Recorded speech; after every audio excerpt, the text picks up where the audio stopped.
I've been visiting here in the Hawke's Bay with Jeanette and particularly speaking to police staff who are doing an outstanding job right across this area.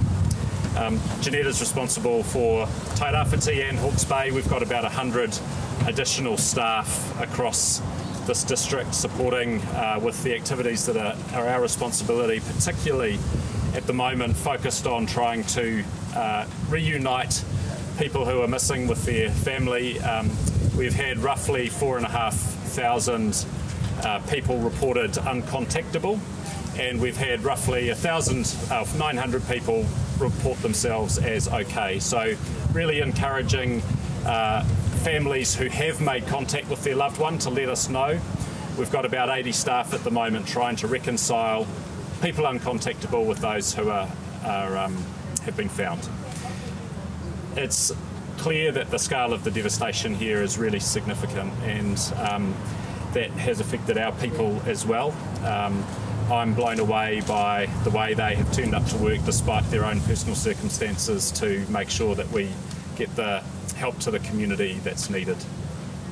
We'll continue to keep a focus on the area, particularly on safety, and we've got lots of staff on the ground looking after the communities here. So really pleased to be here. My acknowledgement to Jeanette and the team for the leadership that they're showing, and really happy to take any questions. Commissioner, yesterday Jeanette talked about how it's just not good to speculate about things at the moment, and I completely understand that, but people are speculating out there. Is there anything I can say about all the rumours and speculation in the communities that there's secret morgues being set up, or there are bodies now that aren't being talked about, that the police aren't talking about? Is there anything you can say to allay the fears of the communities that there are more victims that aren't known about, or that morgues are being set up to accommodate those victims? Yeah, look, absolutely. So as soon as we receive information about anyone who has died, then we'll communicate that once we've spoken to next of kin. The numbers here in Eastern District are confirmed at 5 people, and of course our colleagues, friends in the fire service, FEN's losing 2 of their staff up in Muriwai. We, early on in the response to this situation, there was a makeshift mortuary established as a contingency for the possibility that it might be required. And of course, with access and so on being challenging, we just didn't know what the situation would be.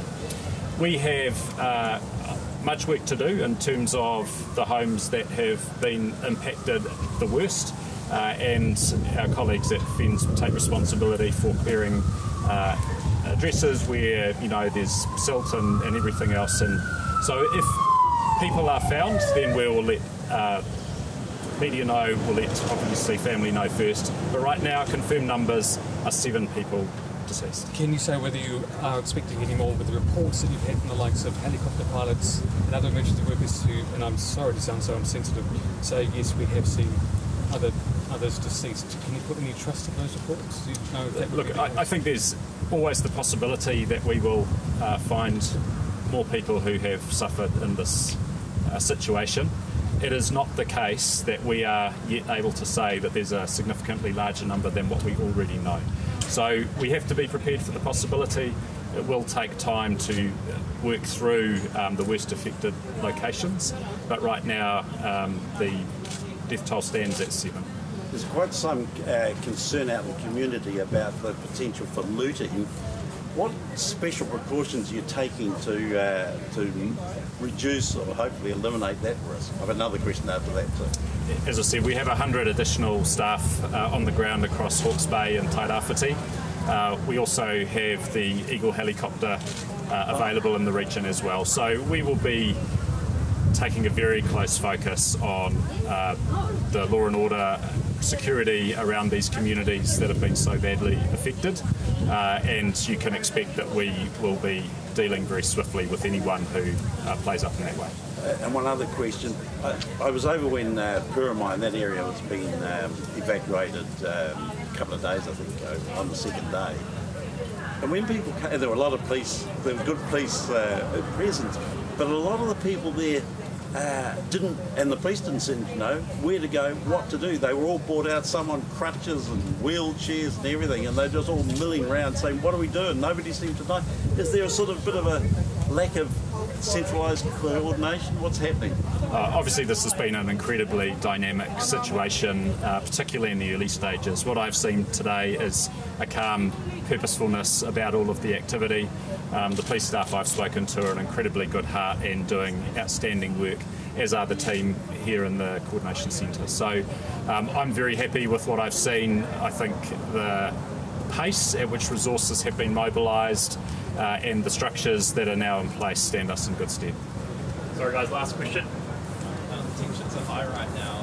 Have you had any issues of people confronting police officers or verbally using them at checkpoints between the cities?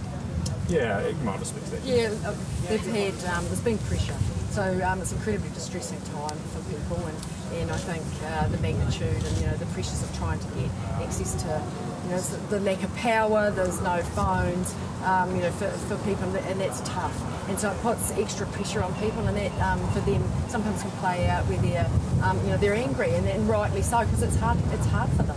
So I think we're balancing that and working really hard with them just to try and, it's about taking a soft approach to people, to work with them, so and our people are really understanding and work really hard in that space.